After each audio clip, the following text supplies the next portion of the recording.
Paul's letter to Philemon. It was written during one of Paul's many imprisonments, and it's actually his shortest letter in the New Testament. But don't let its size trick you. It's actually one of the most explosive things that Paul ever wrote. Here's the backstory that we can piece together from details within the letter.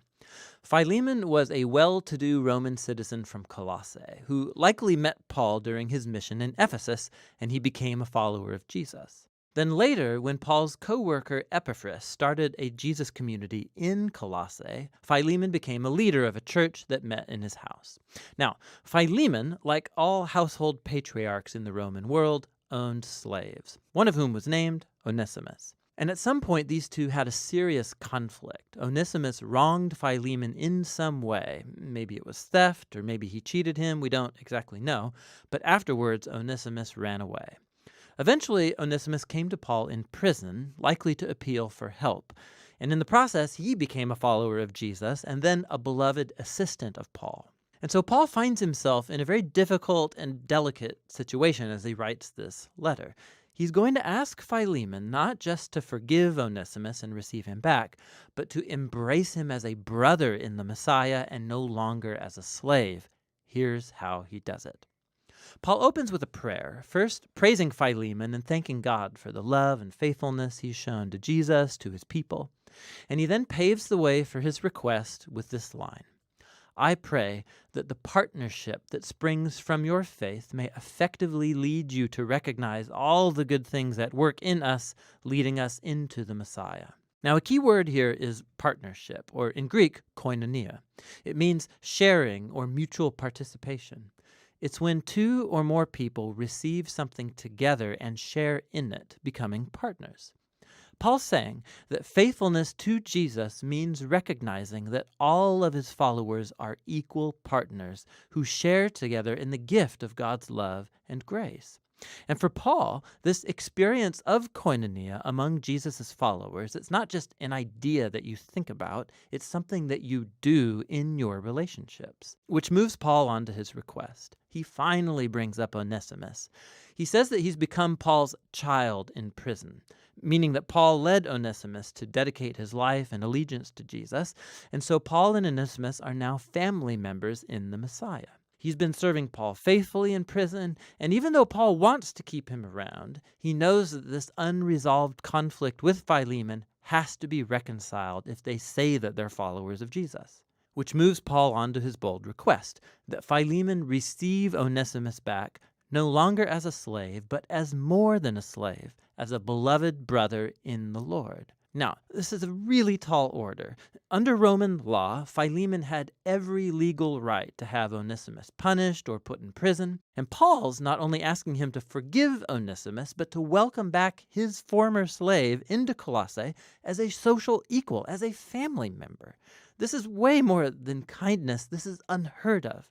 It's freeing a slave and then treating them like a family member. It upsets the status quo of the Roman social order. Why should Philemon do such a thing? And here Paul pulls a brilliant move. He recalls that key word from the opening prayer. He says, if you're truly a partner with me, it's that Greek word koinonia again, then welcome Onesimus as if he were me. And if he's wronged you or owes you anything, charge it to me and I will repay it. So in this request, we see the heart of Paul's gospel message being acted out. It's first of all about reconciliation. It's just like he told the Corinthians. In the Messiah, God was reconciling the world to himself, not counting people's sins against them. So in this situation, Paul is putting himself in the place of Jesus. He will absorb the consequences of Onesimus' wrongdoing. He will pay the cost so that he can be reconciled to Philemon.